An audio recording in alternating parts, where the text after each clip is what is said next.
नमस्कार. श्री स्वामी समर्थ. गुरुवार हा दत्तगुरूंचा आणि आपल्या लाडक्या श्री स्वामी समर्थ महाराजांचा अत्यंत पवित्र दिवस मानला जातो. या दिवशी आपण केलेल्या छोट्याशा सेवेने सुद्धा स्वामी अत्यंत प्रसन्न होतात आणि आपल्या भक्ताच्या पाठीशी खंबीरपणे उभे राहतात. पण बऱ्याचदा आपल्या मनात प्रश्न येतो की गुरुवारी नेमकी कशी सेवा करावी, स्वामींना प्रसन्न कसे करावे. चला तर मग आजच्या या व्हिडिओमध्ये अगदी सोप्या आणि प्रभावी मार्गाने गुरुवारी स्वामींना कसे प्रसन्न करायचे हे सविस्तर जाणून घेऊया. सर्वात पहिली आणि महत्त्वाची गोष्ट म्हणजे गुरुवारी सकाळी लवकर उठून स्नान उरकून घ्यावे. स्वच्छ पिवळे किंवा फिकट रंगाचे कपडे परिधान करावेत, कारण पिवळा रंग स्वामींना आणि गुरुतत्वाला अत्यंत प्रिय आहे. त्यानंतर घरातील देवाऱ्यात स्वामींच्या मूर्तीची किंवा फोटोची स्थापना करावी. जर तुमच्याकडे स्वामींची मूर्ती असेल तर त्यांना शुद्ध पाण्याने किंवा पंचामृताने स्नान घालावे.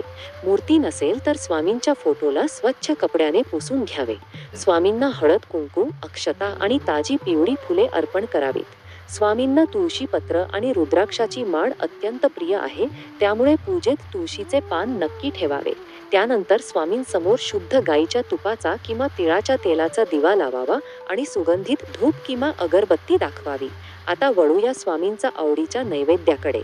स्वामी महाराजांना पुरणपोळी, बेसन लाडू, पेढे किंवा खडीसाखर आणि सुक्या मेव्याचा नैवेद्य खूप आवडतो.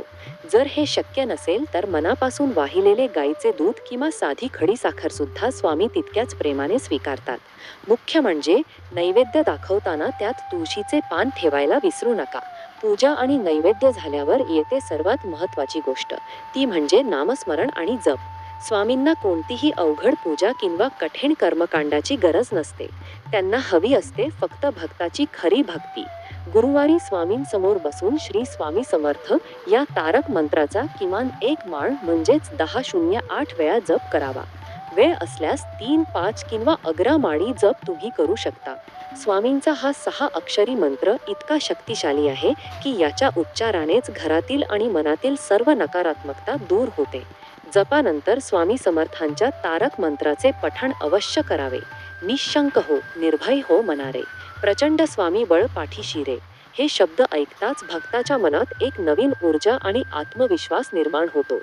जप आणि वाचनानंतर श्री स्वामी चरित्र सारामृत या ग्रंथाचे वाचन करावे. जर तुमच्याकडे वेळ कमी असेल तर गुरुवारी कमीत कमी 1, 2 आणि 21व्या अध्यायाचे वाचन नक्की करावे. या अध्यायांमध्ये स्वामींच्या अगाध लीलेचे वर्णन आहे. पूजा अर्चा झाल्यानंतर सर्वात शेवटचा आणि अतिशय महत्त्वाचा भाग म्हणजे सेवा आणि दान. स्वामी महाराजांनी नेहमी भुकेल्याला अन्न आणि तहानलेल्याला पाणी देण्याचा संदेश दिला आहे. गुरुवारी स्वामींच्या मठात जाऊन दर्शन घ्यावे. शक्य असल्यास गरिबांना, गरजू लोकांना किंवा मठात येणाऱ्या भक्तांना अन्नदान करावे किंवा स्वामींच्या प्रसादाचे वाटप करावे.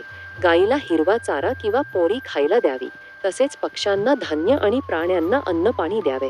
जेव्हा तुम्ही एखाद्या गरजू व्यक्तीची मदत करता तेव्हा स्वामी तुमच्यावर आपोआप प्रसन्न होतात. शेवटी एक गोष्ट कायम लक्षात ठेवा, स्वामींना बाह्य दिखावा किंवा कर्मकांडापेक्षा तुमचा भाव महत्त्वाचा वाटतो. तुमच्या मनात जर स्वामींबद्दल निस्सीम श्रद्धा, सबुरी आणि प्रामाणिकपणा असेल तर स्वामी तुमच्या एका हाकेला धावून येतील. भिवू नकोस, मी तुझ्या पाठीशी आहे. हा स्वामींचा शब्द केवळ एक वाक्य नसून प्रत्येक भक्तासाठी एक अखंड विश्वास आहे. त्यामुळे या गुरुवारी अगदी साध्या आणि मनापासून केलेल्या सेवेने स्वामींना प्रसन्न करा आणि त्यांचा आशीर्वाद प्राप्त करा.